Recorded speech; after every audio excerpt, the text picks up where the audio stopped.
Hello everyone, it's Jack Cotton, luxury real estate expert, author, and agent. I'm here inside my beautiful, luxurious, not overly ostentatious Cape Cod office, thinking about negotiation. We've covered 5 sessions, I believe, on the topic of negotiation, and I decided to add one more, go into the next month with negotiation techniques, ideas, and skills.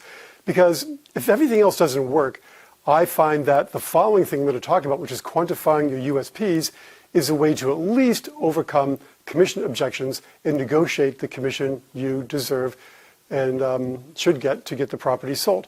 So let's talk about this whole concept of USPs and quantifying them. First of all, a USP is a unique selling proposition.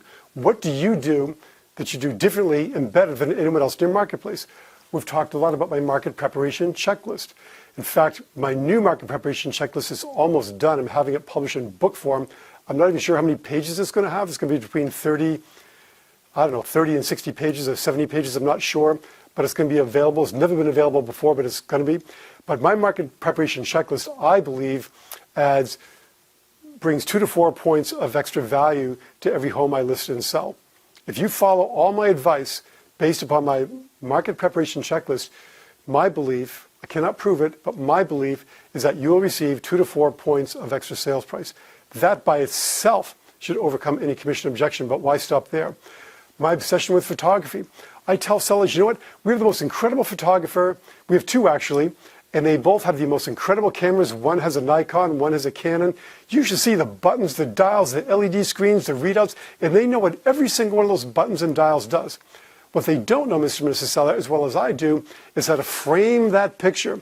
I know what makes a buyer's eyes light up when they walk into a house. I know what makes a buyer's eyes light up when they're scrolling through hundreds of listings online. And I know how to make your cover shot pop.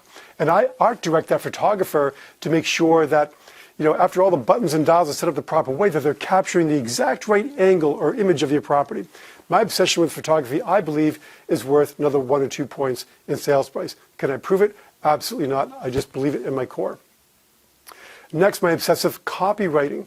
Look at some of these listings in MLS, Mr. and Mrs. Seller. Look at the bad English that's being used here. Look at they're putting numbers in sentences. They're doing abbreviations.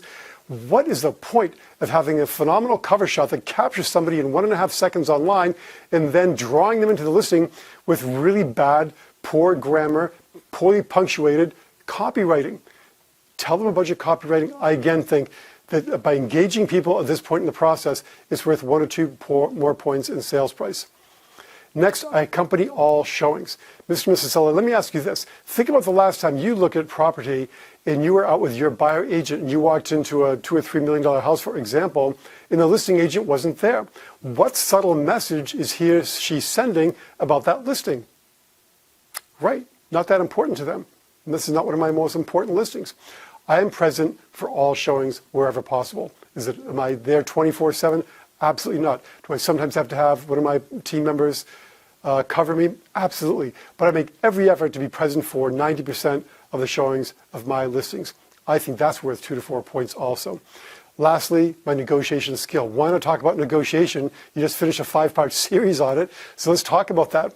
I really think that my negotiation skills are worth another 2 to 4 points of extra sales price. So if you add this all together, you wind up with 8 to 16%.